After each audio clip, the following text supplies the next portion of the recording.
জীবনের প্রথমবার একটা জায়গায় যেয়ে মান সম্মান নষ্ট।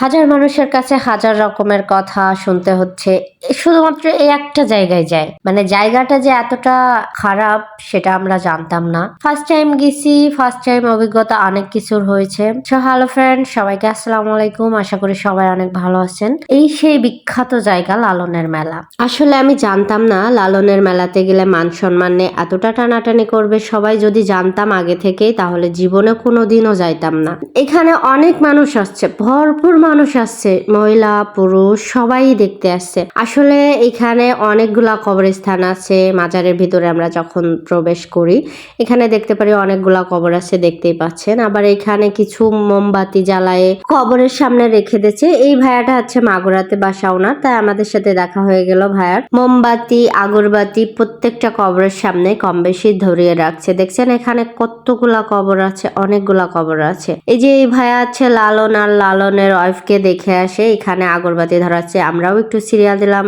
লালন আর লালনের ওয়াইফকে দেখার জন্য। মাঝখানে এখানে দেখি কাকি দুইটা কবুতর নিয়ে বসে আছে। এখানে একটা জিনিস আমার কাছে খুব ভালো লাগছে, কবুতর এখানে ছেড়ে দেয়। পরে যায় দেখি যে এইখানে কবরের ভিতরে যায় সবাই হচ্ছে মাথা ঢুকে সেবার মতো করে দিচ্ছে। এটা আমার কাছে ভালো লাগেনি, এই জন্য আমি ওখান থেকে চলে আসছি। এখানে লালনের গান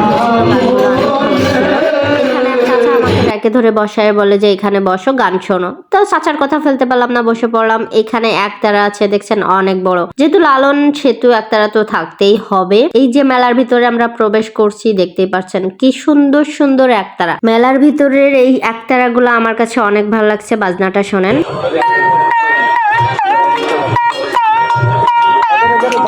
এখানে মালা দিয়ে কি তৈরি করে রাখছে চিনিও না, জানি না। তবে ছোট্টবেলায় এই পোলো দিয়ে অনেক মাছ ধরা দেখছি। এটা আমার কাছে খুব ভালো লাগছে, ছোট ছোট জিনিস।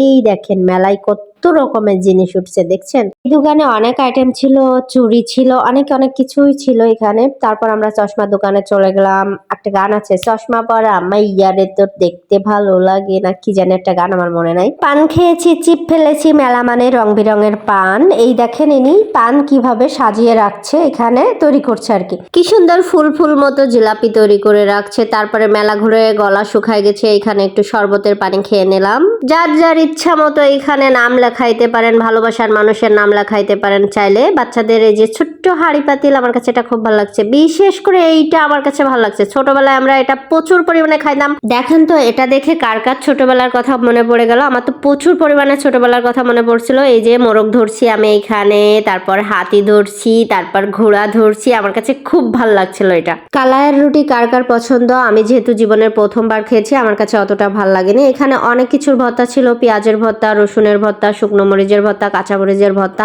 হাঁসের মাংসের আইটেমটা শুধুমাত্র রাতের জন্য। ভিডিওর শুরুতে আপনাদের বলছিলাম না আমার মান সম্মান সবকিছু শেষ। আসলে আমি জানতাম না যে এখানে এরকম আড্ডা হয়। যদি জানতাম তাহলে জীবনেও যাইতাম না।